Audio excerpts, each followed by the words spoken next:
In this video, I'm going to discuss on how to change your username in FC Mobile 24. Let's start.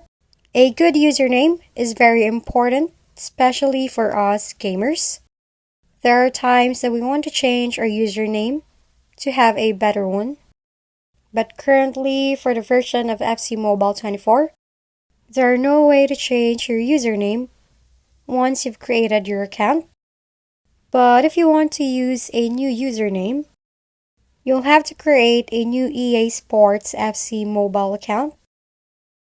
Take note that your game progress and past purchases on your existing account won't transfer over to your new account. So that's pretty much it for this video. If you found this video helpful, please like and subscribe. If you have any questions, drop them below, and we'll see you on the next video.